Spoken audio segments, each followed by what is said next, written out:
Shalom, pessoal. Vídeo novo, conteúdo importante do nosso encontro, da nossa live de ontem, falando sobre cativeiros espirituais. E participe, assista ao vídeo, curta, compartilhe. Vamos divulgar esse conteúdo para que mais pessoas possam entender, compreender a importância desse processo de cura e libertação.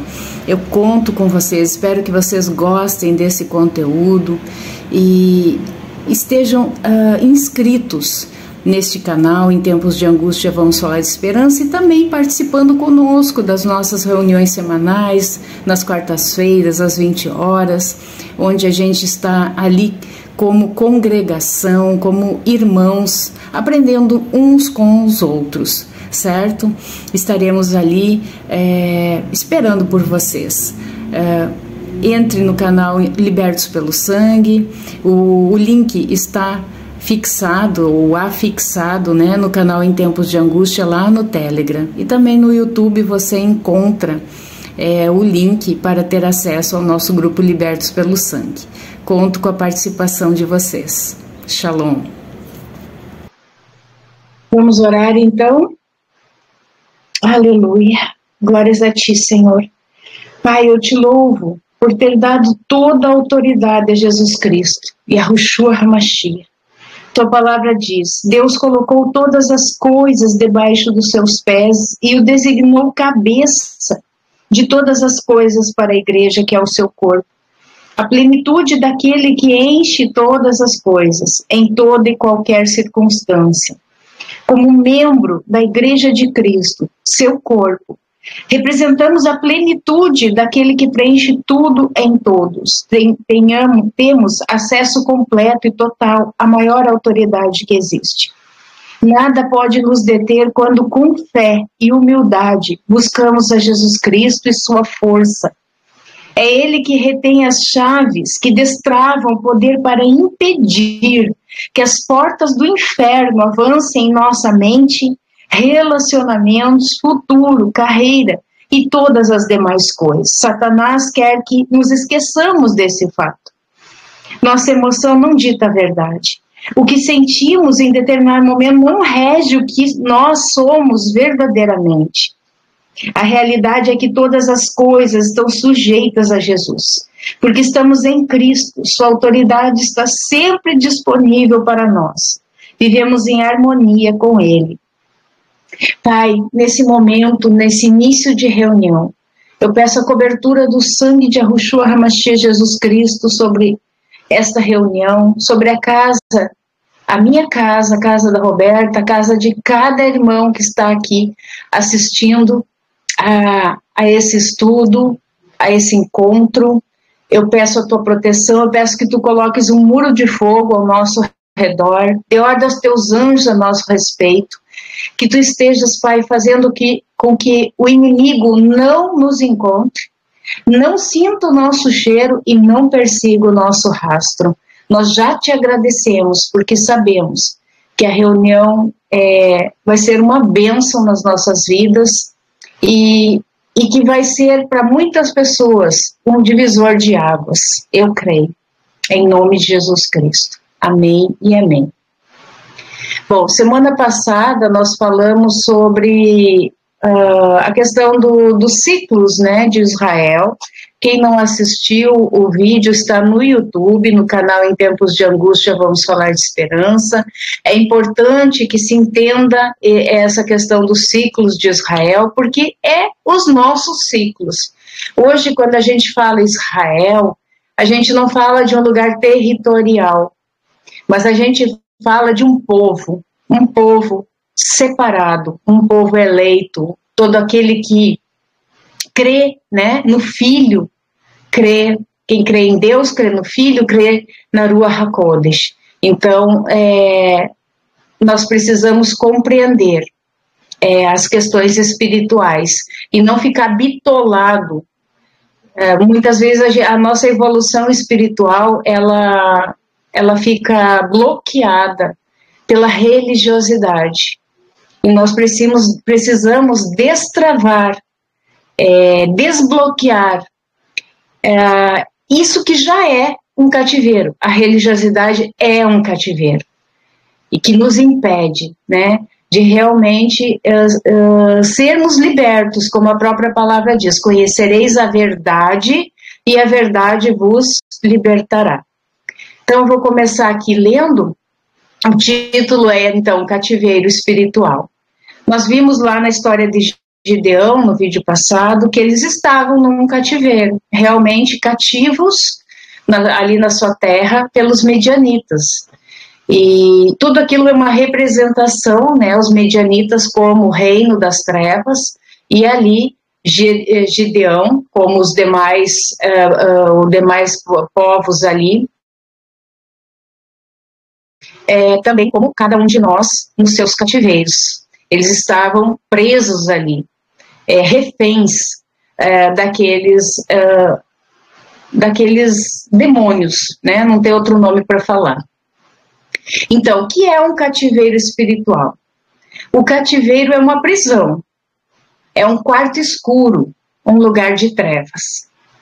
E às vezes a pessoa vai comentar a situação dela e ela vai justamente dizer: parece que eu estou presa em algum lugar, eu me sinto presa. Então isso já é um indício que ela está em cativeiro. Como entramos em cativeiros? Vamos pegar o exemplo de Israel, que estudamos na semana passada. Israel tinha tudo para ser um povo abençoado, pois era o povo das promessas de Deus. Então eu coloco aqui vários versículos que vão mostrar que Israel era o povo das promessas de Deus. Josué 21:45. De todas as boas promessas do Senhor ao povo de Israel, nenhuma delas falhou, todas se cumpriram. Deus, ele é fiel para fazer tudo aquilo que ele promete. Ele não volta atrás na sua palavra. Quem deu para trás, quem retrocedeu, quem não obedeceu foi Israel. Então, Deus, ele cumpre, ele não falha naquilo que ele promete. Jeremias 29:11, porque eu bem sei os pensamentos que tenho a vosso respeito, diz o Senhor, pensamentos de paz e não de mal, para vos dar o fim que esperais.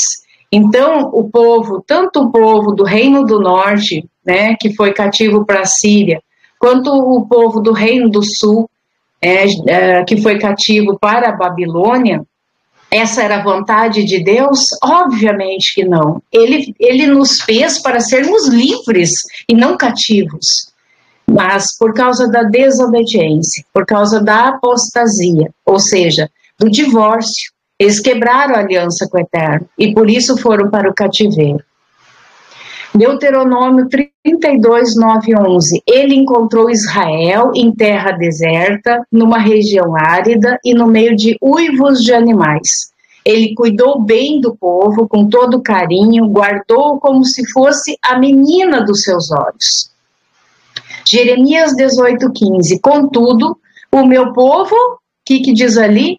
Esqueceu-se de mim. Queimam incenso a ídolos inúteis que os fazem tropeçar nos seus caminhos e nas antigas veredas, para que andem em desvios, em estradas não aterradas.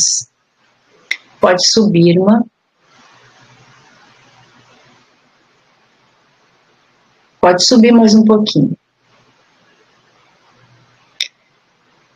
Isaías 5, do verso 1 ao 8, e depois o 13 e o 14. Agora eu cantarei para meu bem-amado uma canção relacionada ao meu amado e sua vinha.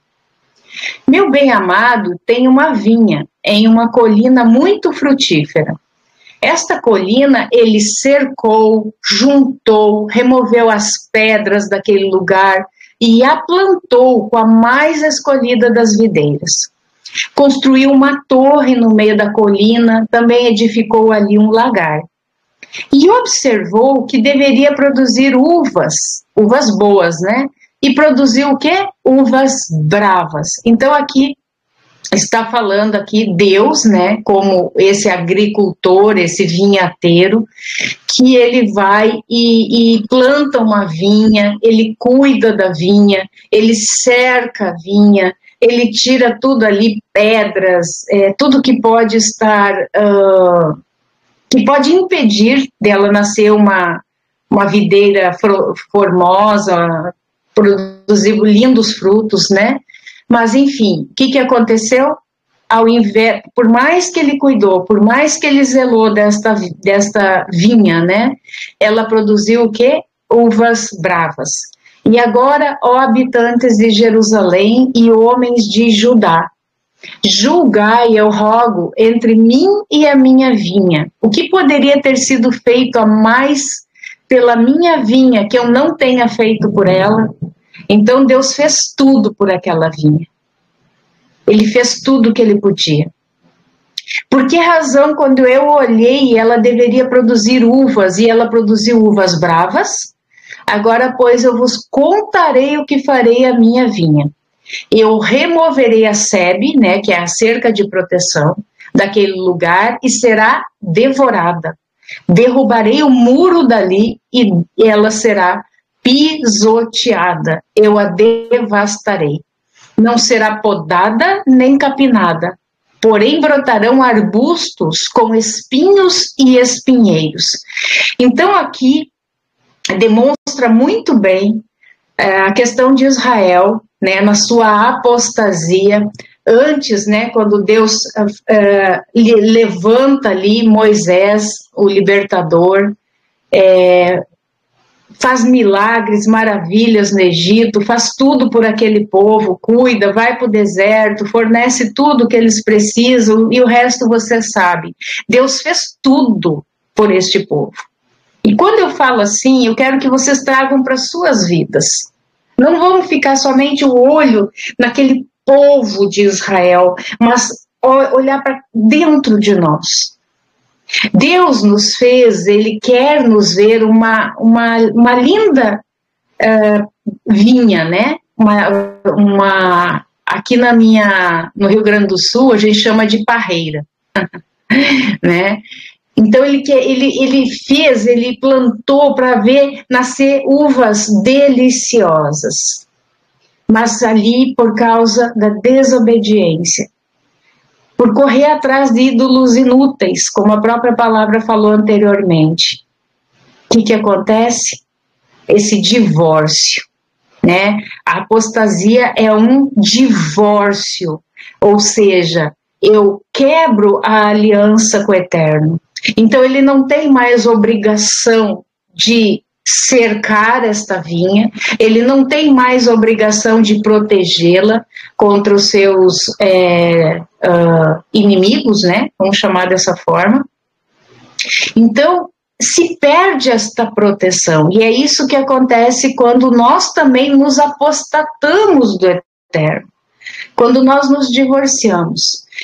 Quando ele foi para dar as palavras para o povo, né, as 10 palavras, toda a orientação para o povo, através de Moisés, eles disseram, nós faremos tudo o que Deus ordenou.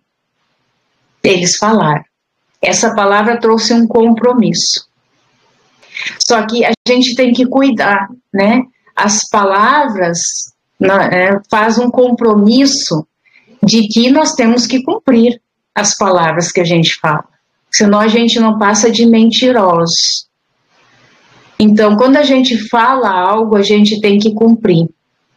E esse povo não cumpriu. Esse povo não cumpriu. Se apostatou, se desviou e perdeu a proteção, a melhor proteção que provém de Deus. Amém? Eu também darei ordem às nuvens para que não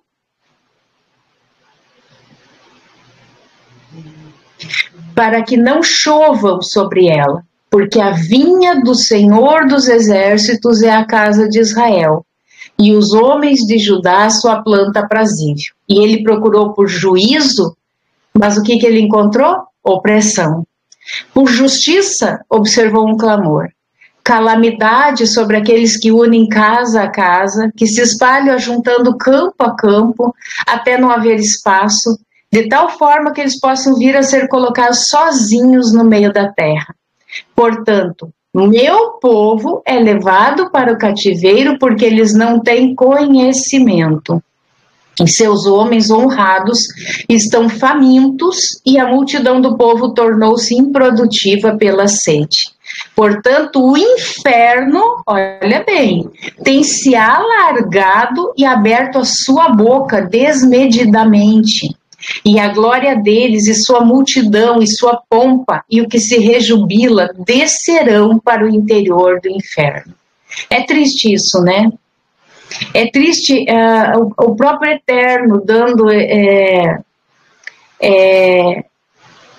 essa condenação. Não porque ele queira, porque a vontade do Eterno não é que a gente venha a nos perder, é que a gente venha a se arrepender, para que a gente possa voltar para casa, né? Herdar a vida eterna. Imagina, como a parábola do filho pródigo, é a mesma coisa. O pai, ele ficou triste daquele filho sair de casa, mas em nenhum momento ele impediu. Ele considerou o livre-arbítrio daquele filho, mas a vontade dele, eu creio que a cada manhã e a cada tarde ele olhava para ver se o filho vinha voltando para casa. E qual foi a alegria desse pai quando ele viu o filho voltando para casa? Ele correu para abraçar aquele filho. Imediatamente ele fez o quê? Botou um anel no dedo do filho. O que é? Restabeleceu a aliança, renovou a aliança com esse filho. Mandou, né, fazer ali o bezerro cevado, fez uma festa ali para comemorar o retorno do filho. O que é esse retorno? É a própria palavra em hebraico techuvá, voltar. Nós estávamos indo por uma direção de perdição, de morte eterna, de juízo de Deus.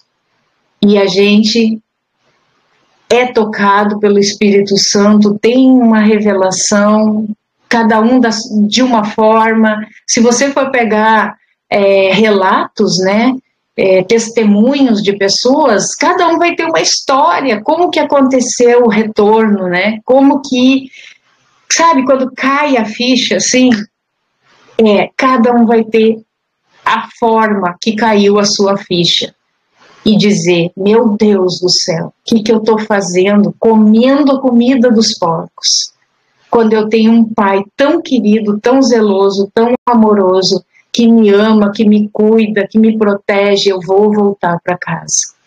Amém? Eu botei aqui, por que as uvas azedaram? Por que elas se tornaram uvas bravas? Pela desobediência de Israel.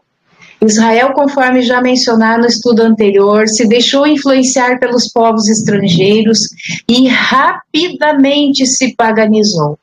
Eu já falei no vídeo passado que eles já vieram de uma terra chamada Egito, de muitos ídolos, de muitos deuses. Provavelmente eles estavam também, né, nessa idolatria. Muito poucos do povo de Israel, eles conseguiram se manter fiéis ao Senhor. E eles, então, já vinham com essa tendência a idolatrar ídolos inúteis, como o próprio Eterno fala, ídolos inúteis. Isaías 2:6 diz assim, portanto, tu tens abandonado o teu povo, a casa de Jacó, porque eles estão cheios do Oriente, são adivinhos como os filisteus e se alegram nos filhos de estrangeiros. A fé em Iá havia sido esquecida e substituída por um falso misticismo. Eu procurei aqui na Wikipédia, né, o significado de misticismo, tá? é o contato com uma verdade espiritual, uma divindade ou Deus, através da experiência direta ou intuitiva, tá? Então, por exemplo, a nossa relação com o Eterno é uma forma de misticismo, mas um misticismo verdadeiro, tá? Eu lido com algo que é um mistério, de certa forma, tá? Que é algo, uma experiência que a gente tem com algo que a gente não vê, né? Às vezes tem pessoas que têm essa oportunidade, né, de ter experiências visuais, mas o que está falando aqui? Um falso misticismo, ou seja, um misticismo contaminado, onde eu busco, então, o que deveria ser verdadeiro em algo falso, que são os deuses falsos, né? Que podemos chamá-los de demônios. Deuteronômio 4:9 diz assim: mas vós, que vos chegastes ao Senhor vosso Deus, hoje estáis vivos. Eis que vos ensinei estatutos e juízos, como o Senhor meu Deus me ordenou, para que façais isso na terra que vais possuir. Portanto, o que diz aqui? Guardai-os e cumpri-os. Tá? Então, não é somente eu ter um conhecimento do mandamento, né, daquilo, dos estatutos, dos juízos que Deus ordena, não é somente eu conhecer a letra, mas eu tenho que pegar este conhecimento, esta letra, e aplicar na minha vida. Porque daí, efetivamente, eu começo a fazer um trabalho de me transformar em uma nova criatura. Porque nada é de forma assim, ó, mágica, como as pessoas pensam, né? Já imbuídos de um misticismo falso. As coisas são conquistadas, são buscadas. Mais para frente nós vamos entender isso. Porque esta é a vossa sabedoria e o vosso entendimento. Aos olhos das nações, que ouvirão todos esses estatutos e dirão: certamente esta grande nação é um povo sábio e inteligente. Pois que nação há tão grande que tenha Deus tão próximo como o Senhor nosso Deus, que está em todas as coisas pelas quais o invocamos? E que nação há tão grande que tenha estatutos e juízos tão justos? Veja bem, os estatutos e juízos do Eterno são justos.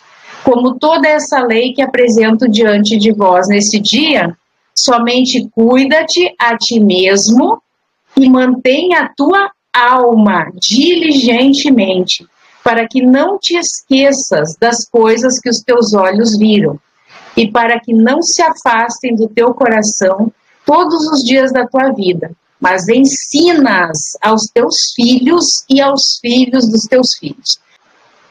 Nesse estudo, nós vamos falar sobre o cativeiro por desobediência, né? Que nós já começamos desde o outro vídeo, bem relacionado à questão da desobediência de Israel, seus ciclos repetitivos ali, de apostasia, de servidão, aí eles clamavam e Deus vinha com a sua provisão, a sua misericórdia, o seu livramento, né? Só que esse ciclo não era rompido. E muitas vezes isso acontece na nossa vida, não está sendo rompido estes ciclos. Por isso, às vezes, né, a pessoa ela diz: a minha vida parece que ela se repete. Sempre está acontecendo as mesmas coisas. Vem ano, vai ano, os mesmos problemas, as mesmas aflições, as mesmas faltas, tá? Então, isso já indica um cativeiro. Já indica a gente chama de ouroboros, né? Aquela cobra que come o próprio rabo. Seria mais ou menos isso. Vamos ler Deuteronômio 30:19. Chamo os céus e a terra para registrar hoje contra vós, que coloquei diante de vós a vida e a morte. A bênção, eu coloquei em parênteses aí obediência, e a maldição, entre parênteses, desobediência. Portanto, escolhe a vida para que a tua semente possa viver. Então, é muito claro espero que seja claro para vocês, que a questão de nós sermos abençoados ou amaldiçoados depende única e exclusivamente de nós. Deus, ele já deixou tudo, ele não precisa, tá tudo ali, tá tudo escrito, ele já deu todas as instruções de como a gente ter uma vida abençoada, de como que nós alcançamos essas bênçãos, né? Que nós temos que ser cabeça e não cauda. E quantas vezes nós estamos sendo cauda, né? E não estamos sendo cabeça. Mas por quê? Tem uma razão disso. Não, Deus, ele quer nos abençoar. É isso que nós temos que entender. Se não está acontecendo isso nas nossas vidas, é porque estamos amarrados em algo. E é isso que tem que ser detectado. O que está me amarrando? Nesse caso aqui é a desobediência que eu peguei primeiramente, tá? Ou seja, eu não estou andando conforme as ordenanças do Pai, conforme os estatutos, as leis, os mandamentos. E veja bem, Torá, que é a definição dessas traduções cristãs de lei, tá? Quando fala em lei, letra maiúscula, é Torá, ou seja, os 5 primeiros livros da Bíblia. Isso é chamado de Torá. Ele é, a definição melhor não é lei, tá? Porque a lei parece algo imposto, né? Que você é obrigado a fazer. E isso traz uma sensação ruim para nós. Parece que a gente já fica assim, meio não quer, né? Essa coisa muito pesada. Não, é instrução. É como um pai que senta com o filho e diz: filho, senta aqui, eu vou te instruir a respeito de coisas para a tua vida, né?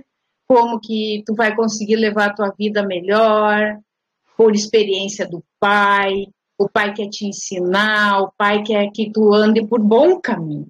E assim é o Eterno, assim é o Altíssimo para conosco. Então, a Torá não é fardo. É fardo para aqueles que não querem, tá? Mas a Torá, ela é uma bênção para nós. Porque ela nos mostra o caminho a seguir.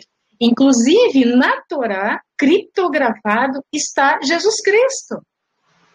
Em toda a Torá, nas letras hebraicas, eu já falei isso no vídeo passado, está o Aleph Tav, que ali está criptografado a Cristo, ao Mashiach. Tá?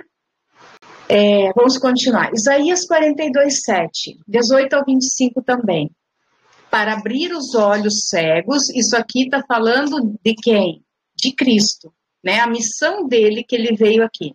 Abrir os olhos cegos, tirar os prisioneiros da prisão, aqueles que se assentam na escuridão. Eu falei lá no princípio, o que é um cativeiro? Eu coloquei lá, né? Que é um lugar de trevas, um quarto escuro. Isaías está falando a mesma coisa aqui, tá? Então, o Cristo, ele veio abrir os olhos dos cegos, ou os olhos cegos, tá? Não quer dizer que a pessoa tem uma cegueira física, uma cegueira espiritual. Tirar os prisioneiros da prisão, isso fala de cativeiro. Aqueles que se assentam na escuridão, neste quarto escuro, para fora do cárcere. Então, a vontade de Deus é que nós estejamos livres. Foi para a liberdade que Cristo nos libertou. Não foi para nós continuar aprisionados. Aprisionados nós estávamos antes de Cristo entrar na nossa vida. Agora, nós temos que buscar, né, o que está me aprisionando. Porque, ao contrário do que a religiosidade fala, isso não é uma varinha mágica que vai bater lá e tudo está realizado. Não, nós temos que conquistar. Amém? Ouvi vós surdos e olhai vós cegos, para que possais ver. Quem é cego, exceto o meu servo? Aqui, essa palavra servo está falando de Israel, tá? Então, está falando que Israel, cego. Ou surdo, como meu mensageiro que eu envio, Quem é cego como ele que é perfeito, e cego como servo do Senhor? Vendo muitas coisas, porém, tu não observas. Abrindo os ouvidos, porém, ele não ouve. O Senhor está bastante satisfeito por seu amor à justiça. Ele engrandecerá a lei, a Torá, e a fará ser honrada. Porém, este é um povo despojado e saqueado. Tá? Então, o inimigo, a única coisa que ele quer é nos despojar e nos saquear. Ele veio para roubar, matar e destruir. Não há nada melhor do que isso. Não espere, tá? É disso para pior.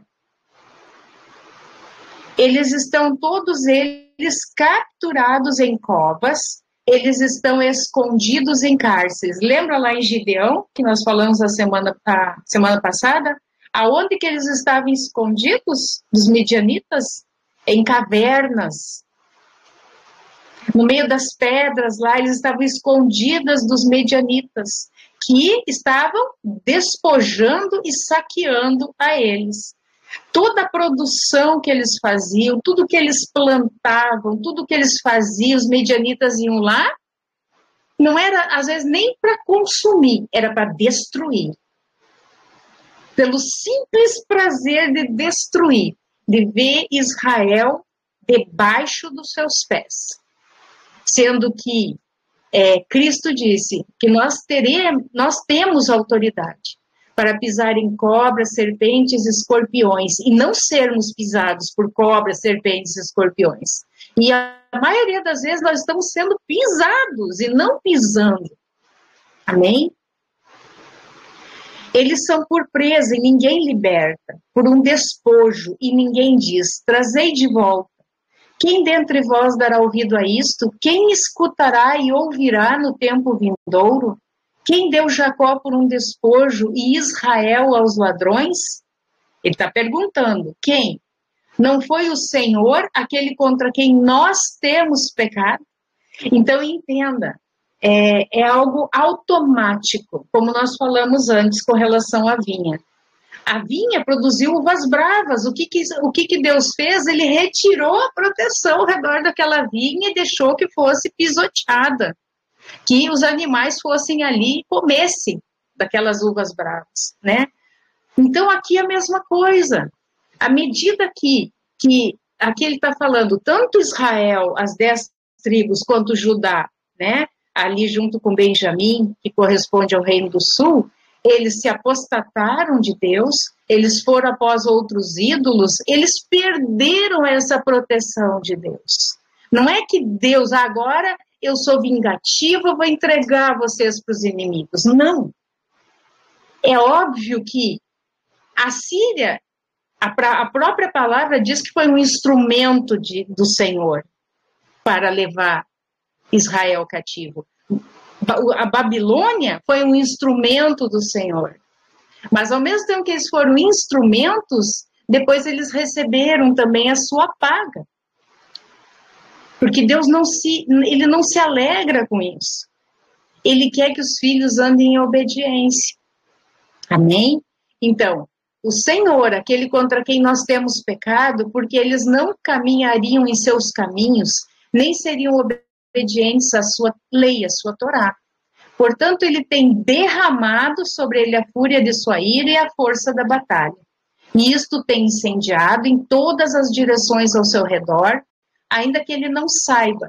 Isto queimou, contudo ele não coloca isto ao coração. O que a gente vê hoje, a realidade hoje de muitas igrejas, e, enfim, Deus é amor. Né? Mas esquecem que Deus é justo juiz, ele é justiça, tá? Então nós estamos em tempo, essas frases feitas, Deus conhece o meu coração. Se eu falar isso, me dá temor, porque se ele conhece o meu coração, né? O que está no meu coração? Tem que trazer temor e não paz, sossego, a não ser que a tua vida esteja realmente no prumo de Deus. Aí sim, aí você vai ficar em Shalom. Mas quantas pessoas estão dizendo, não, ele conhece o meu caso é porque é tal, tal, tal, tal, tal. Deus não faz acepção de pessoas, ele vela pela sua palavra, pela palavra que sai da sua boca. Ele tem compromisso. Muitas vezes você vai ler a Bíblia e ele vai dizer, por causa do meu nome. Por causa do nome do Altíssimo. Yud-He-Vav-He. Então, ele não pode ser aquele pai que favorita filhos, ou que faz vista grossa, sabe? O filho tá fazendo tudo errado, mas o pai sabe, tipo, não, gente, tá tudo bem, tá tudo certo. Não. Talvez o teu pai foi assim, que fez vistas grossas, as coisas erradas que você fez. Mas o Eterno, ele é justo juiz. Ele não pode fazer vistas grossas. Ele tem que aplicar sua justiça. Amém? Eu coloquei aqui um comentário de Champlin que diz assim: tendo caído na apostasia, ao aceitar as formas idólatras dos povos pagãos, Judá era o cego e surdo por excelência, conforme Isaías 6, 9 e 10. O coração de Israel era insensível à vontade e aos mandamentos divinos. O dedicado havia abandonado sua dedicação. O escolhido tinha abandonado a sua eleição. O que tinha a lei mosaica como guia, ver Deuteronômio 6,4, tinha abandonado o guia. O povo que deveria ser distinto tinha se tornado mais um povo idólatra. O que supostamente deveria ser um mestre tinha se tornado um dos piores alunos. Essa é a realidade de Israel. Faz assim, de Israel. Essa é a realidade. Uma dica para vocês, para cura e libertação. Vamos olhar a palavra, vamos ler a palavra, vamos ouvir uma pregação e vamos trazer para nós, para nossa vida. A nossa alma, ela é, como que eu vou usar o termo? Ela quer sempre nos proteger, mas não é aquela proteção boa, é uma proteção ruim, tá? Para que não mexa naquilo que já tá tudo bem aqui, não mexe aqui, não vamos mexer, deixa quieto. Aí você começa, que palavra maravilhosa para minha irmã Roberta. Poxa, eu vou mandar essa palavra para ela, tá precisando ouvir essa palavra, né? Sendo que se a palavra veio cair no meu celular, se veio aquela... Sabe quando você abre o YouTube e dá aquele tchá, né? Aí é para você, não se engane, não deixa a alma te enganar, não. Seja humilde. É pro nosso bem. A cura e libertação é pro nosso bem. É para uma mudança de vida real e verdadeira. Amém? Livro de João, capítulo 5, verso 8 ao 14. Então lhe disse Jesus: levanta-te, toma o teu leito e anda. Imediatamente o homem se viu curado. E tomando o leito, pôs-se a andar. Aquele dia era sábado. Por isso disseram os judeus ao que fora curado: hoje é sábado e não te é lícito carregar o leito. Ao que ele lhes respondeu: o mesmo que me curou me disse: toma o teu leito e anda. Perguntaram-lhe eles: quem é o homem que te disse: toma o teu leito e anda? Mas o que fora curado não sabia quem era, porque Jesus se havia retirado, por haver muita gente naquele lugar. Mais tarde, Jesus o encontrou no templo e lhe disse: olha, que já estás curado, não peques mais, para que não te suceda coisa pior. O que podemos compreender desse evento é que esse homem enfermo, botei aqui entre parênteses, aprisionado, gente, 38 anos, 38 anos, não é 38 dias, é 38 anos aprisionado. Provavelmente encontrava-se nessa situação por causa de algum pecado da juventude, que consequentemente deu legalidade para que Satanás o mantivesse aprisionado. Vamos entender o seguinte: Satanás ele não tem permissão para arbitrariamente nos colocar num cárcere, certo? A pessoa tem que dar esse acesso. No reino espiritual, no reino de Deus, as coisas são extremamente organizadas. Não há nada desorganizado. Existe um tribunal, tá? Então, ali é muito mais do que o tribunal aqui que nós conhecemos aqui nessa terra. Muito mais organizado, tudo na sua devida ordem, os seus devidos protocolos. Quando a gente vê a história de Jó, a gente vê exatamente isso, Satanás comparecendo ali diante do Eterno no tribunal celestial. Tá? Então, aqui este enfermo, com certeza, Satanás tinha algo contra ele que deu a Satanás permissão de o colocar numa prisão por 38 anos, certo? E ele estava ali, acomodado naquela prisão. E crendo em algo místico. Já falei isso num outro encontro, que eu não me lembro qual foi, que aquele tanque ali, onde eles esperavam aquele anjo mexer as águas, era um lugar de idolatria, tá?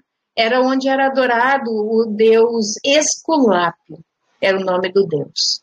Então, ali não era o lugar, ele estava no lugar errado, adorando um deus que não era o Deus que fez os céus e a terra. Então, ele não obteria cura ali naquele lugar de forma alguma. Era tudo uma ilusão, era misticismo para quê? Porque Satanás, ele quer nos ver eternamente presos.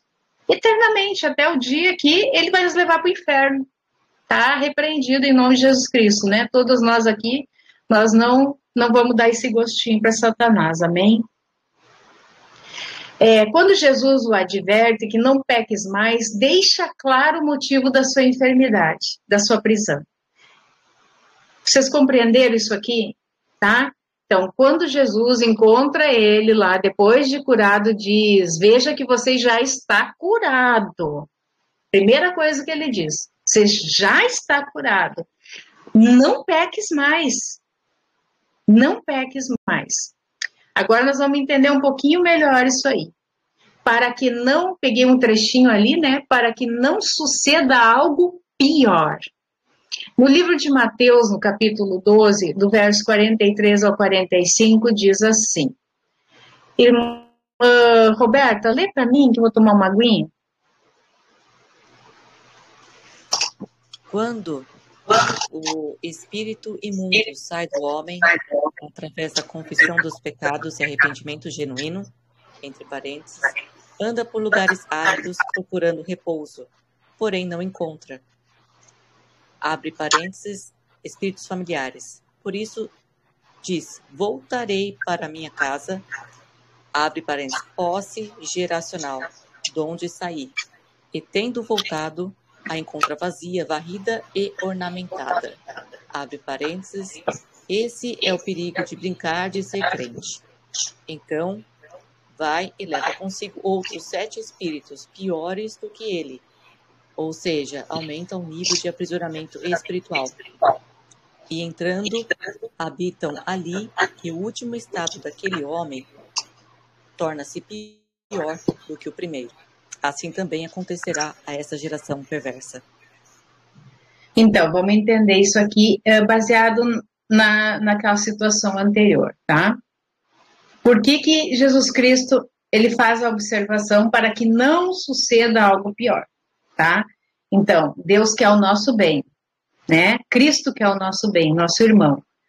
Então, eu botei aqui entre parênteses ali que o espírito imundo sai do homem para que ele saia, tá? Verdadeiramente. E não volte mais. Tem que ser através da confissão dos pecados, tá? E isso inclui a confissão pelos pecados da nossa árvore genealógica, dos nossos antepassados, tá? Isso é líquido e certo. Que nós recebemos a influência, sim, não há como negar, das iniquidades dos nossos antepassados, tá? Então, vamos supor, eu confessei os meus pecados através, né? Como é que a gente vai compreender isso? Mais para frente vamos entender como que eu tenho esse entendimento do que eu tenho que me arrepender. Porque tem muitas coisas que a gente sabe, né? É escancarado na nossa vida o que a gente tem que se arrepender.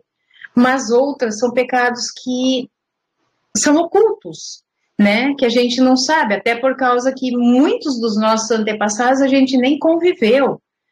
São antepassados que a gente às vezes não conhece nem o nome, né?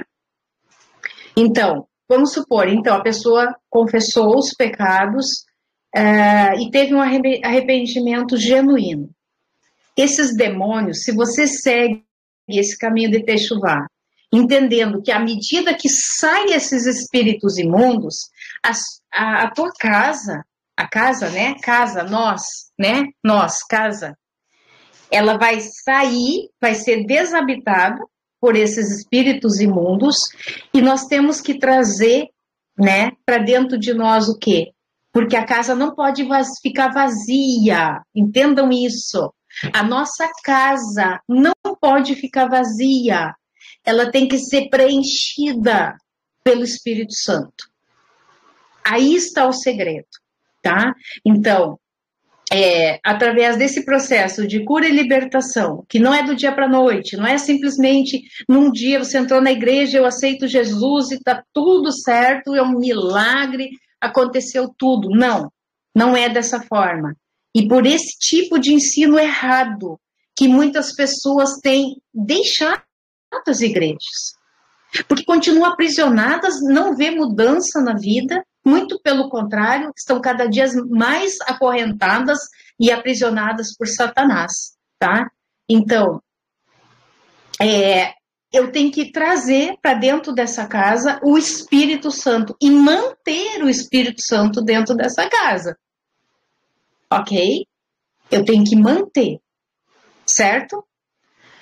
Bom, vamos supor que uma pessoa, eu gosto de usar exemplos práticos, tá?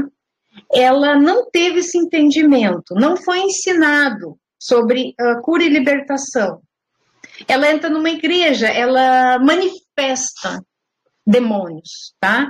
Aí vem um pastor ou alguém ali encarregado, expulsa aquele demônio. Realmente, ele expulsa, tá?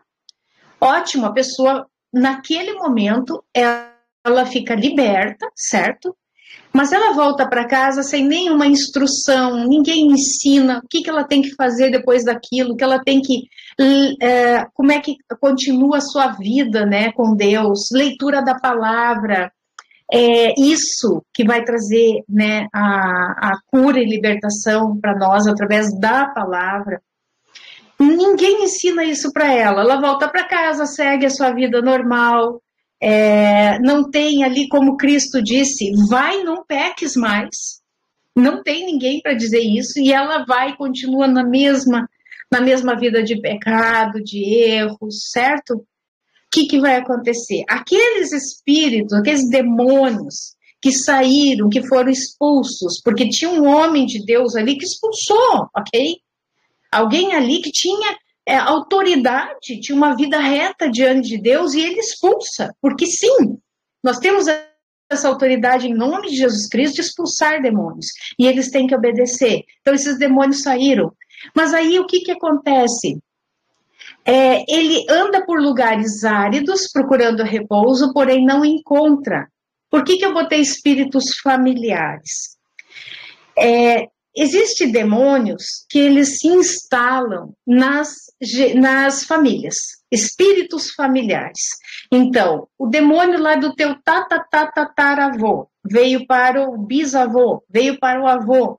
Aí, à medida que vai morrendo as pessoas, vocês acham que morre o demônio junto? Não, o demônio não morre. E o demônio, esses espíritos malignos, eles precisam de um corpo. Eles precisam de uma habitação, assim como o Espírito Santo quer habitar em nós. Eles querem também, eles precisam de um corpo. E eles ficam naquela família. São espíritos familiares. Então, morreu aquele, vamos supor, avô, ele vai para o pai. Morreu o pai, vai para o filho. E assim vai indo. Então, ele não quer outra família. Não, ele gosta daquela família. Gosta, né? Ele quer aquela família. Ele já está, há anos naquela família. Ele volta para aquela pessoa novamente. A casa está varrida e adornada. A pessoa não entendeu, né, que ela precisava trazer para dentro desse um genuíno arrependimento, ou seja, não cometer mais, né, não pecar mais, se lavar com a palavra, trazer o Espírito Santo para si, né?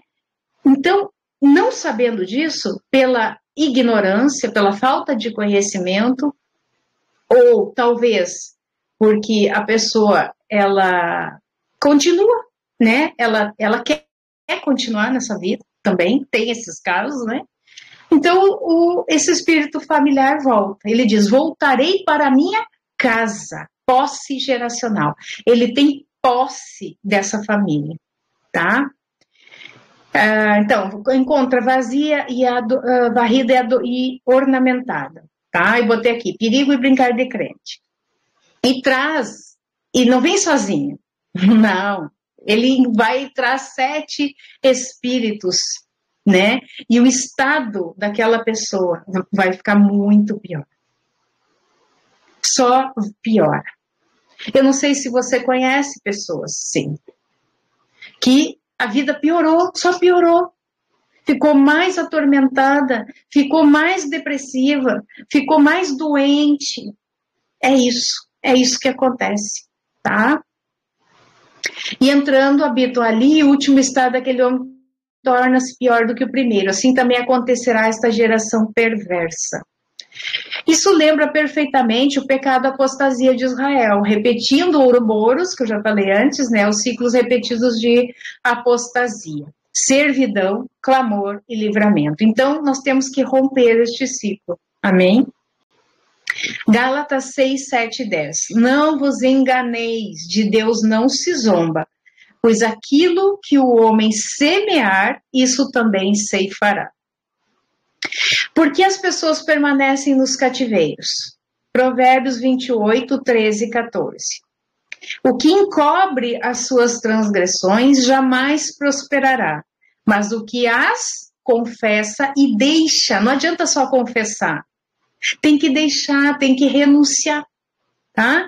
Então, eu não posso encobrir uma transgressão, porque Deus sabe da nossa vida. O teu marido pode não saber, a tua esposa pode não saber, o teu filho pode não saber, a tua mãe, teu pai, teus vizinhos podem não saber da tua vida, mas Deus sabe. E é Ele o principal interessado em saber e para quem você tem que ter transparência. É óbvio que nós temos que ser transparentes com o marido, com a esposa, mas primeiramente nós temos que ser transparentes com Deus. É muita ignorância nossa achar que nós podemos esconder algo do Todo-Poderoso. Nós não podemos esconder. De Deus não se zomba. Não se zomba. Então, aquele que encobre a transgressão jamais prosperará. Mas o que as confessar e deixar, renunciar, esse vai alcançar a misericórdia. Feliz o homem constante no temor de Deus, mas o que endurece o coração cairá no mal. O que é endurecer o coração? Coração endurecido é característica de uma pessoa orgulhosa. Ela sabe que está no erro, ela sabe que está no pecado, mas o orgulho não permite. Isso é um cárcere, isso é uma prisão. O orgulho é uma prisão espiritual. Amém? Qual o remédio? Tiago 4,8. Chegai-vos a Deus, e ele se chegará a vós outros. Né? Lembra? Bater a porta, né? E a porta vos abrirá. Então, nós temos, Deus está só esperando. Lembra que eu falei lá no início do filho pródigo? O pai esperando pelo filho, com ansiedade no coração, com alegria no coração, esperando o momento do filho voltar, né? Então, chegai-vos a Deus e ele se chegará a vós outros, purificai as mãos, né? O que é purificar as mãos? Os judeus entendem que é um ritual de lavar as mãos, tá? Eu não estou aqui criticando. Eu estou dizendo que purificar as mãos não é somente uma lavagem de mãos, é não fazer o mal, tá? E o mal é o oposto de bem, né? Então, purificai as mãos, pecadores, e vós que sois de ânimo dobre. O que é ânimo dobre? Ora lá, ora cá. Tá sempre assim, não se firma, tá? Ou sabe que esse cocheando entre dois pensamentos é assim. Limpai o coração. Ali onde diz, então, eu já falei, né, a questão da limpeza, né? A limpeza, nós vamos falar aqui de 4 limpezas, ó. Pensamento bíblico demanda uma quádrupla limpeza, ou seja, 4 tipos de limpezas. A primeira limpeza é a dos lábios. Isaías 6, 5, 6. Ali está 5 ao 7, tá? Então disse eu, pobre de mim. Quem disse? Isaías, tá? Porque eu estou arruinado, porque sou um homem de lábios impuros e habito no meio de um povo de lábios impuros, porque meus olhos têm visto o Rei, o Senhor dos Exércitos. Então, voou um dos serafins em minha direção, tendo uma brasa viva em sua mão, a qual ele tinha tirado do altar com uma tenaz. E ele encostou-a na minha boca e disse, veja, isto tocou teus lábios, e tua iniquidade é removida, e teu pecado purificado. Pelo simples fato, veja bem, dele ter confessado que ele era um homem de lábios impuros. Vocês viram que ele fez uma confissão? Ele fez uma confissão. Aí o anjo veio e purificou ele e disse, não, agora você não tem mais os lábios impuros, porque ele foi curado, porque ele confessou. Ai de mim, homem de lábios impuros, que habito no meio de um povo de lábios impuros.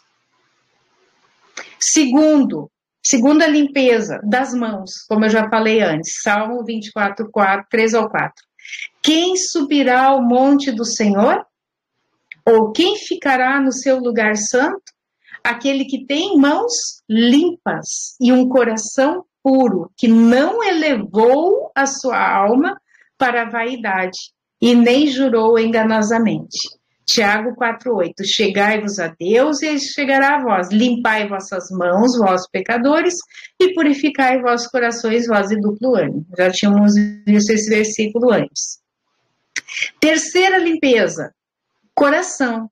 Né? Ele já falou ali, mãos limpas e coração puro. Bem-aventurados os limpos de coração, Mateus 5,8, porque eles verão a Deus, tá? Então, quem não for limpo de coração não vai ver a Deus, certo?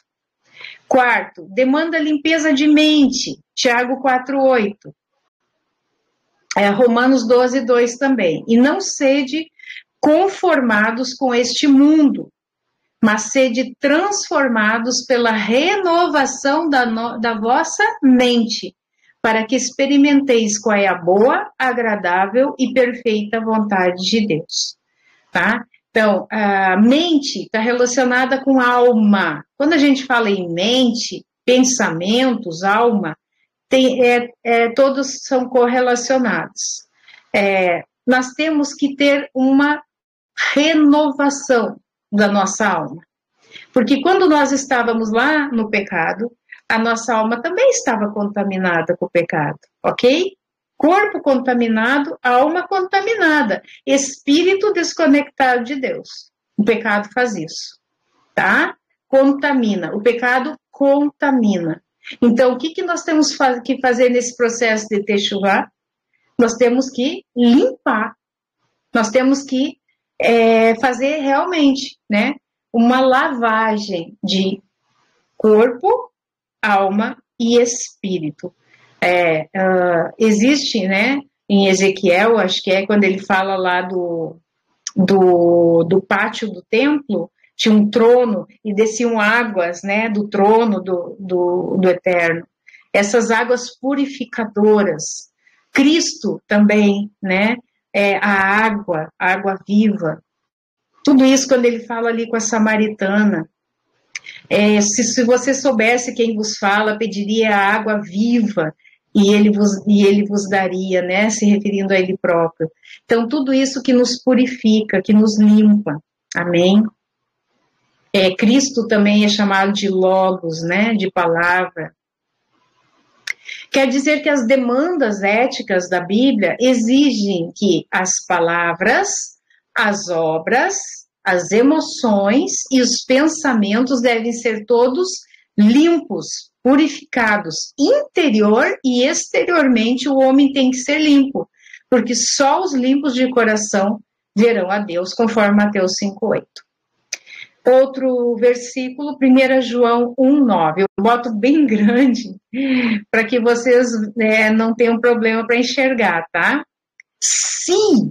Se, para quem passou no colégio, no português, a gente sabe que é uma partícula condicional, tá? Então, se confessarmos os nossos pecados, ele é fiel e justo. Veja bem, Deus é fiel e justo para nos perdoar os pecados e nos purificar de toda injustiça. Então, Deus está sempre pronto. Ele é sempre fiel e justo e está sempre pronto para nos perdoar, tá? E nos purificar. Mas depende de nós, porque está no condicional. Está no condicional. Depende de nós se confessarmos os nossos pecados. Amém? Salmo 32:5. Eu reconheço. Também coloquei em letra grande. Quem que reconhece? Deus reconhece? Não, eu. É eu que tenho que reconhecer. Eu tenho que reconhecer os meus pecados. Amém? Eu reconheço o meu pecado diante de ti. E a minha iniquidade eu não escondi.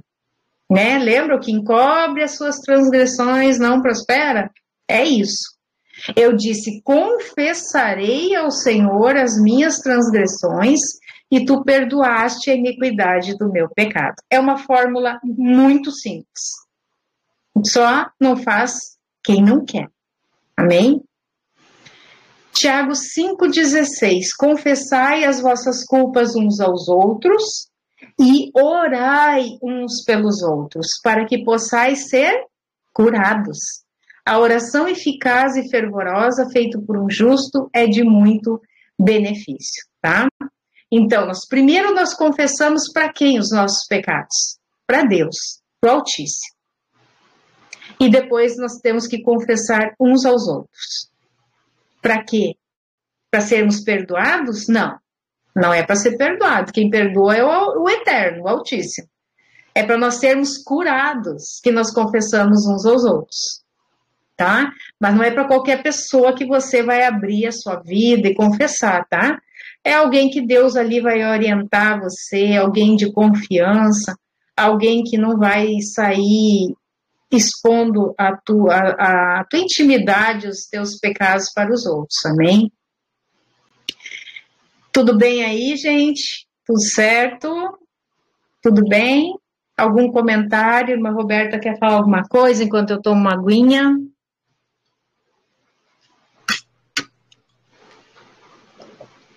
Que eu gostaria de comentar. Irmã, fecha um pouquinho o microfone. Sim. Vou fazer um corte bem aí. A fórmula, ela é muito simples. A palavra de Deus, ela não deixa dúvidas. Nós temos que confessar para que a gente possa encontrar a misericórdia. E vale muito a pena. Em relação aos pecados que muitas vezes nós não lembramos, e de coisas que nós pecamos e nós não tínhamos consciência que era pecado, porque estávamos no tempo da ignorância, ainda assim existe uma consequência espiritual. Porém, se nós confessarmos, nós encontraremos a redenção, encontraremos a bênção de Deus, para a gente ter um novo começo. Alguma coisa que você não lembra está te colocando no cativeiro, de ciclos repetitivos, como que eu faço? Né? Porque a nossa mente, ela é uma memória assim gigantesca, né? Você tem cheiros, pensamentos, você tem olhares, sentimentos, sensações, projetos. São vários canais que vão entrando, né? De memória. E a gente pode acabar pecando por cada um desses canais. Como que nós fazemos? Espírito Santo de Deus, Ruach HaKodesh, me mostra. Aí ela vai te dar revelação por sonhos, visões, vai te fazer recordar, vai te fazer ter déjà vus também, eu já tive isso. E é um momento que você para, reflete e faz uma oração sincera de confissão de pecados e você sente que você venceu uma batalha. E depois vem outras. Esse é o processo de Techuvá. É até o final da vida. Aqui no canal nós comentamos muito isso. Tem um começo, que é o momento que nós aceitamos Jesus como único Senhor Salvador. E o final é no momento da morte. A partir daí não tem mais chance de você confessar, de você pedir perdão, de você ir até um irmão e se reconciliar com ele. A partir daí não tem mais chance. Então, este tempo aqui que nós temos é um presente para nós nos achegarmos a Deus e retornarmos a Ele, nos purificando, limpando dia após dia. Aleluia, obrigada, Roberta. Maravilhoso. Vamos continuar então. Por que as pessoas permanecem no cativeiro? Coloquei aqui, falta de arrependimento. Pode ser por orgulho, né? Por racionalizar tudo, por querer justificar os seus pecados, como eu já comentei lá atrás, por incredulidade, né? Ou seja, por achar aquela história, né? Deus entende, me entende e eu não tenho que fazer nada disso. Por religiosidade, ou seja, nega que precisamos de cura e libertação. Tem muitas pessoas que negam isso, certo? E isso só fala contrário à pessoa, porque eu tenho certeza que isso só vem em nosso benefício quando a gente aceita que realmente nós somos pessoas doentes, né? Eu digo quando a gente chega nessa caminhada, a gente chega completamente destruída, né? Porque imagina, num cativeiro, numa prisão, você tem um algoz, você tem um torturador, né? E ali você fica sendo torturada, espancada, e assim é conosco enquanto a gente não tem esse encontro com Cristo. Então a gente tem muitas sequelas, né? Que precisa, como a irmã Roberta falou, é um processo, né? Não é do dia para a noite. É o crente preguiçoso que diz, Jesus já fez tudo por mim. Há um ditado popular que diz, você pode levar o cavalo até a água, mas não pode obrigá-lo a tomar água, né? Quando Cristo no madeiro, né, na cruz diz, está consumado, diz respeito ao que ele veio fazer aqui na terra, e não com respeito ao que nós temos que fazer. É muito claro isso. Quando ele diz, ergue os olhos para os céus e fala com o Pai, ele está falando com o Pai. Está consumado, né? Eu fiz exatamente o que tu me mandou fazer. Consumei, terminei, finalizei. Agora, aquilo que nós temos que fazer não está consumado. Vai se consumar, né? Como a irmã Roberta falou, no dia que nós formos recolhidos pelo Eterno. Amém? Deus não quer Tá, diz respeito ao que ele veio fazer aqui na Terra e não com respeito ao que nós temos que fazer. Deus não quer filhos mimados e acomodados, muito pelo contrário. As palavras de Deus para nós sempre foram: esforça-te e tem bom ânimo. Não falou lá para Josué? Né? Ou será que eles entraram lá em Canaã já com todos os inimigos destruídos? Tudo morto, não tinha mais inimigo, tudo lindo, maravilhoso, só sobrou as uvas gigantescas, tudo, as plantas maravilhosas, animaizinhos, estava tudo bem. Não, eles tiveram que conquistar a terra. Eles conquistaram a terra. Eles conquistaram, eles destruíram os muros de Jericó pelo esforço, com coragem. Amém? Não desanime, a palavra do Eterno, carregue a sua cruz e siga-me, né? Seguir a Jesus. Portanto, o segundo item que faz permanecer no cativeiro é falta de reação, comodismo, não participar do processo, não lutar. Se te mostrares frouxo no dia da angústia, a tua força é pequena. Provérbios 24:1. Romanos 7,15 diz assim: porque o que faço não o aprovo, pois o que quero, isso não faço. Mas o que aborreço, isso faço. Essa frase é de quem? Do apóstolo Paulo. Ele tinha consciência dessa luta que a gente trava, né? Com ainda o nosso eu carnal que quer vir e dominar de novo e quer se sobrepor àquele eu espiritual. Amém? Então essa é a nossa luta, mas é uma luta.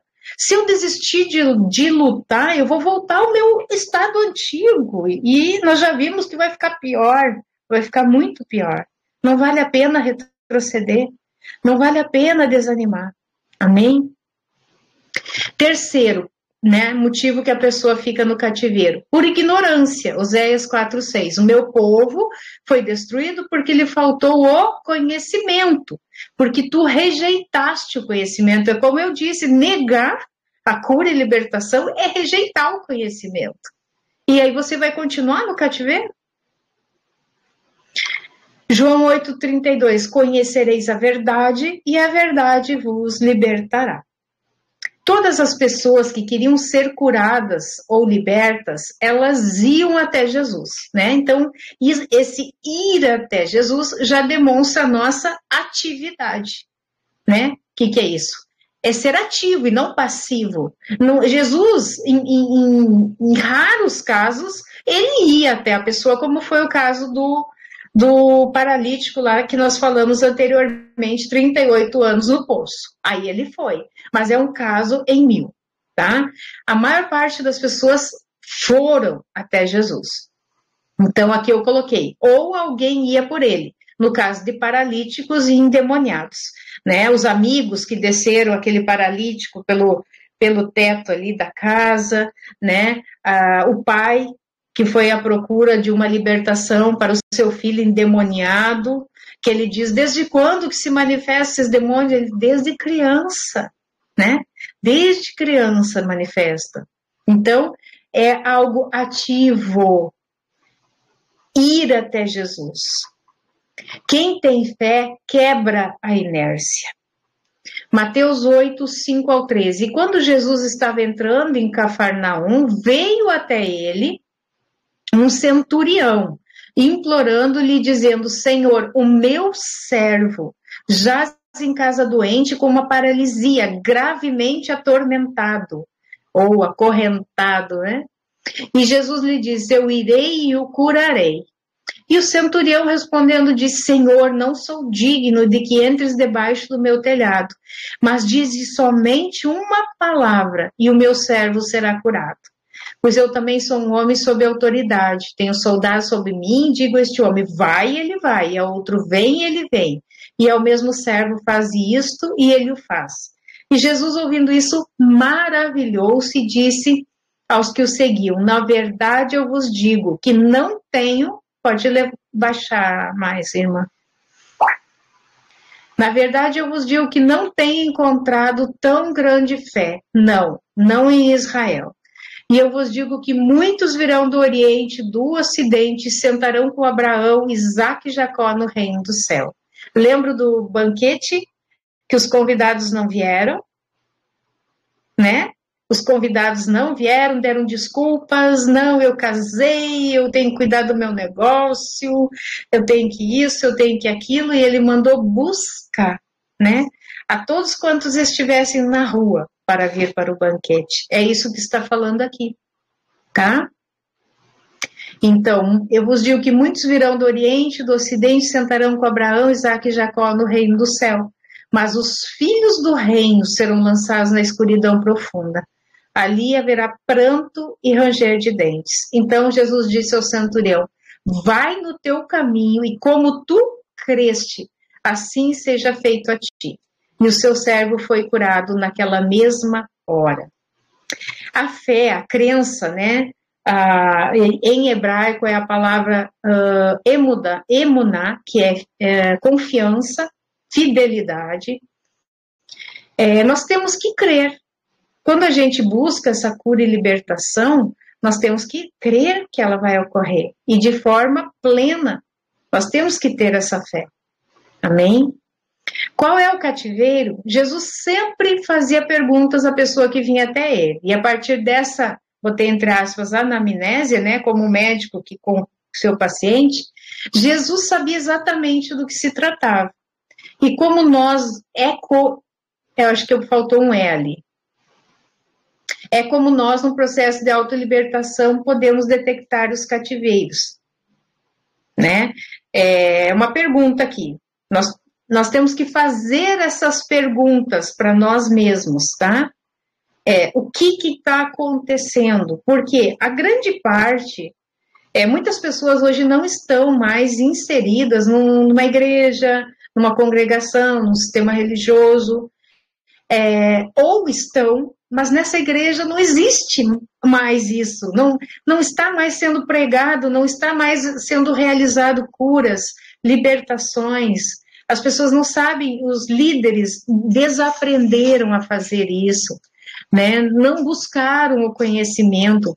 Então as pessoas, isso que eu e a Roberta e eu estamos tentando aqui com este grupo, ensinar vocês a fazer a sua própria cura e autolibertação, tá? Sem ficar dependente de ninguém, a não ser do eterno, de Cristo, da Ruach HaKodesh, do Espírito Santo, tá?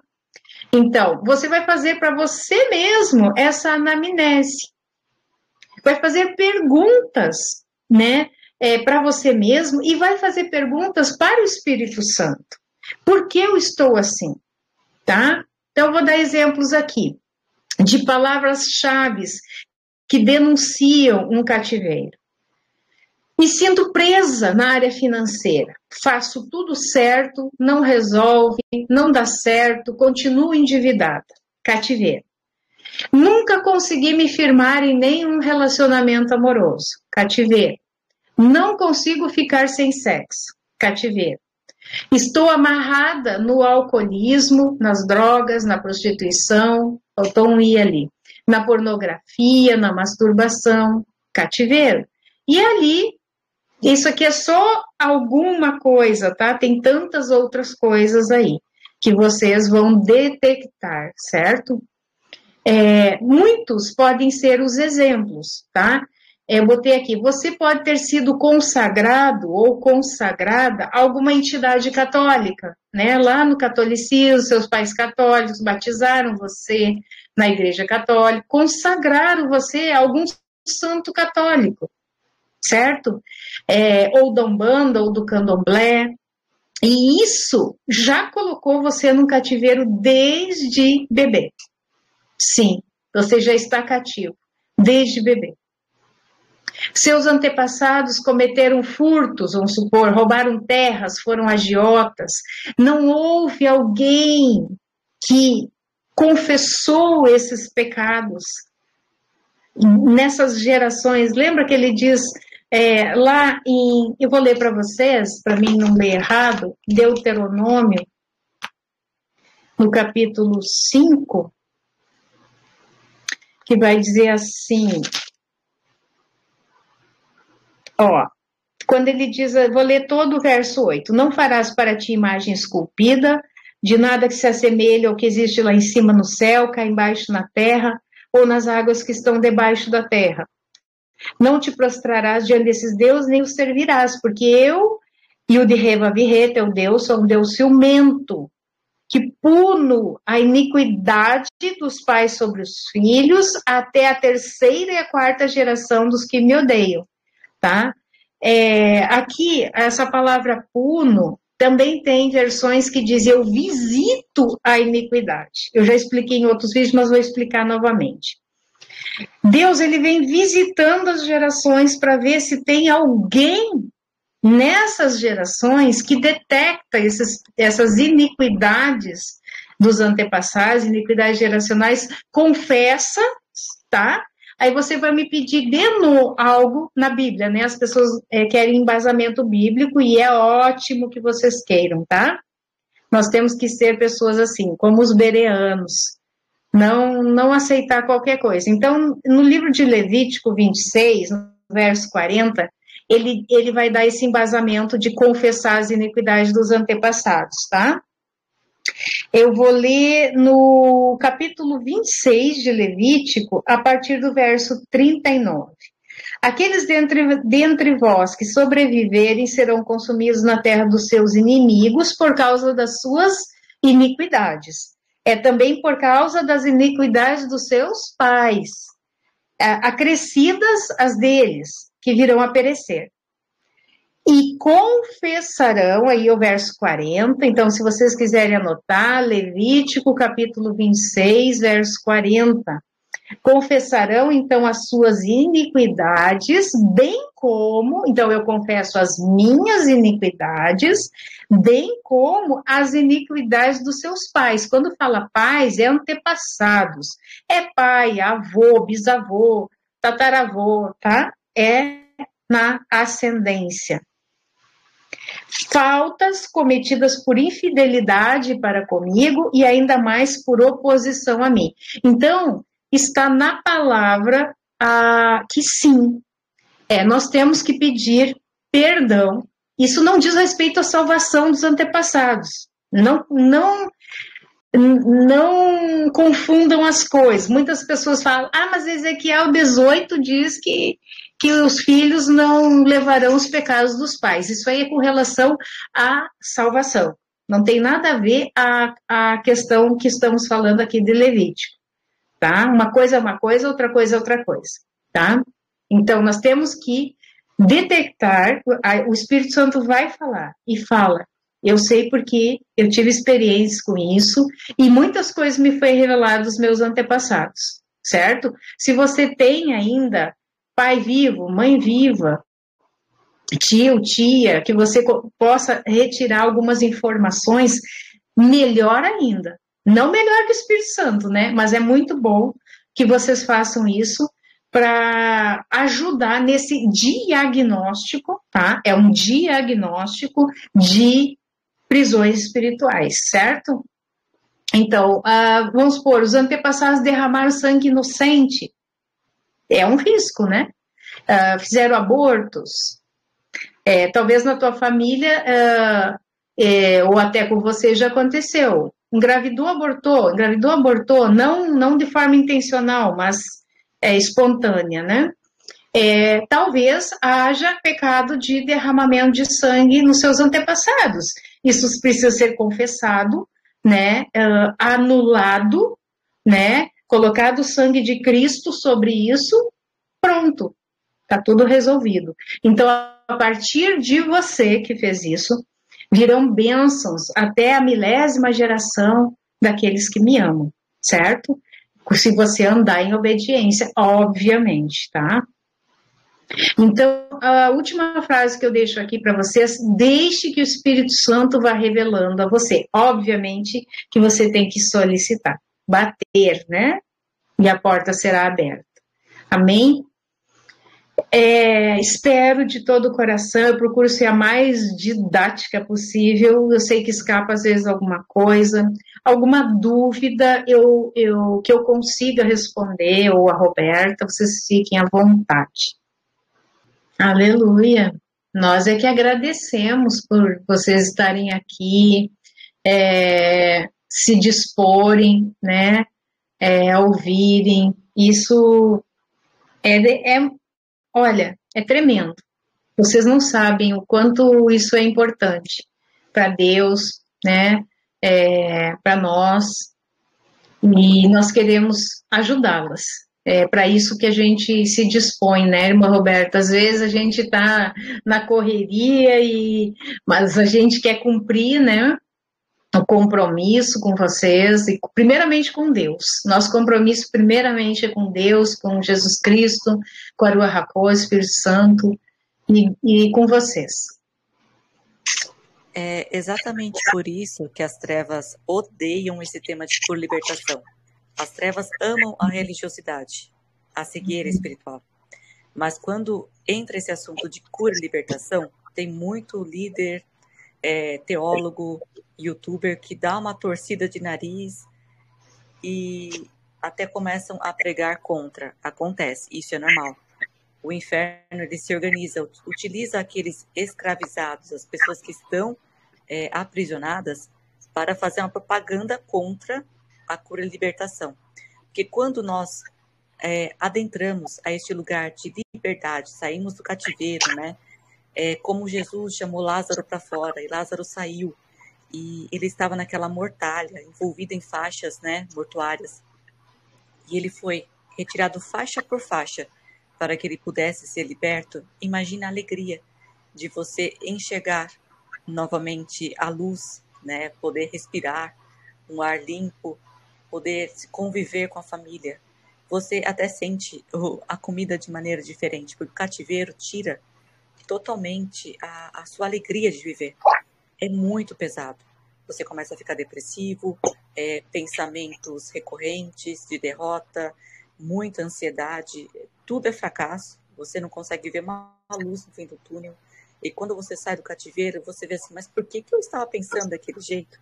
Olha quantas oportunidades eu tenho em Jesus. Eu tenho uma vida maravilhosa, eu tenho muitas possibilidades, muitos projetos. E essa alegria, sabe, ela contagia. E tudo que você quer é que outras pessoas experimentem essa alegria. Por isso que as trevas não querem que as pessoas sejam libertas. Uma vez libertas, você vai querer se tornar um libertador também.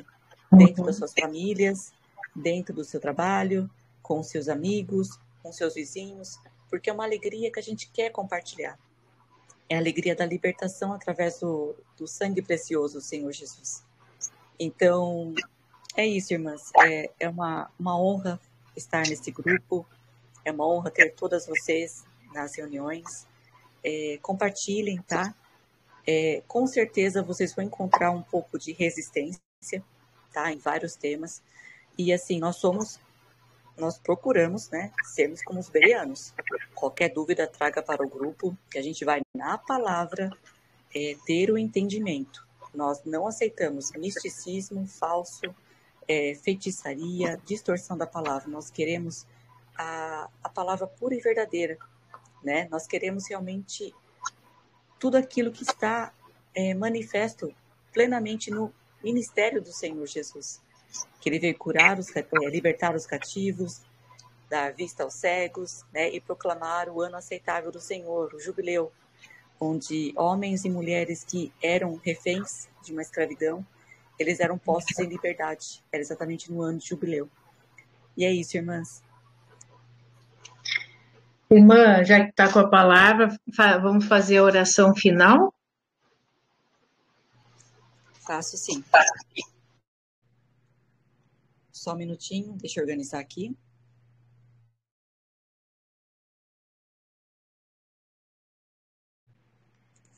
Eterno e poderoso Deus, nosso Pai, muito obrigada, Pai, em nome do Senhor Yeshua HaMashiach, nosso amado Senhor Jesus, por esta reunião, onde nós pudemos aprender de maneira tão preciosa, através da irmã Elise, a tua serva, que o Senhor usou de maneira tão poderosa para nos trazer esse tema tão importante de cura e libertação como os cativeiros espirituais. A tua palavra é perfeita, reta, a tua palavra não nos deixa em dúvidas. Se formos obedientes, nós alcançaremos a tua bênção. Se nós confessarmos os nossos pecados, alcançaremos a redenção, pois o Senhor é misericordioso e longânimo. O Senhor nos ama com amor verdadeiro, um amor de Pai. Pai, em nome do Senhor Yeshua HaMashiach, eu peço que o Teu Santo Espírito possa visitar cada um dos irmãos e irmãs, suas famílias, para trazer a luz, dar vista, purificar a mente, o coração, as mãos, os lábios, para que eles possam adentrar ao Teu reino e viver já nesta terra o Teu reino, experimentando da Tua graça, do Teu amor, da Tua providência, daquilo que nunca falta. A Tua providência nunca nos falta. O Senhor é sempre conosco. O Senhor nos educa, o Senhor nos corrige, mas é para o nosso bem, pois essa nossa estadia na terra, ela é temporária, limitada, é como um sopro, passa muito rápido. E todas essas correções são o intuito de nós retornarmos para Ti no reino celestial. E eu Te louvo e Te agradeço, Senhor, por cada correção, por cada exortação, por cada aconselhamento, por cada sonho, por cada visão, por cada momento em que a gente tem que cessar, parar, meditar, dar um passo atrás para nos reconfigurar de acordo com o Teu reino, de acordo com a Tua vontade. Pai, eu peço que o Senhor abençoe a vida de cada um dos irmãos e irmãs com o Teu Santo Espírito, com o espírito de revelação e sabedoria, que o Espírito Santo venha trazer à memória todos os pecados não confessados, o perdão que não foi dado, o perdão que você não pediu aos seus parentes, pais, irmãos, amigos, vizinhos. O Senhor quer que nós sejamos de paz, que nós lembremos sempre da Tua palavra. Quem não perdoa não é perdoado. E da forma que nós medimos, nós seremos medidos. Por isso nós não podemos julgar nosso próximo. E quando nós julgamos, nós estamos trazendo sobre nós os frutos amargos do julgamento. E aquilo que nós medimos, nós também seremos medidos da mesma forma. Pai, a Tua palavra é cheia de chaves espirituais maravilhosas. E eu peço que o Senhor venha a desvendá-las, todas elas para nós, para que nós possamos andar em retidão. Podemos andar em santidade, Te adorando em espírito e em verdade, com coração jubiloso, e contagiando todos ao nosso redor com o verdadeiro evangelho. O evangelho que é perfeito, que é carregar a própria cruz, ir após Jesus, renunciar a si mesmo, amar os nossos inimigos, abençoar aqueles que nos perseguem e fazer tudo aquilo que o Senhor nos ordena na Tua palavra. Obrigada, Pai. Eu peço que o Senhor abençoe também, protegendo cada uma das casas, as famílias, enviando, Senhor, a Tua providência, a Tua proteção, revestindo as irmãs com a armadura celestial, dando-as poder e autoridade para pisar em cobras e escorpiões, para que elas possam proclamar o Teu reino entre suas famílias, no seu bairro, e serem, assim, luz e sal desta terra, Senhor. Que nós possamos cumprir a vontade do Senhor Jesus, para que lá no momento derradeiro, no momento que o Senhor Yeshua estiver julgando todos desta terra, possamos ouvir: vinde benditos do meu Pai, pois nós fizemos aquilo que Te agrada. Que possamos receber das mãos benditas do Senhor Jesus a coroa da vida. Eu Te peço, Pai, eu Te louvo e Te agradeço. Amém e amém. Amém, amém, glória a Deus, aleluia. Obrigada, irmãs. Fiquem na paz, tenham uma excelente noite.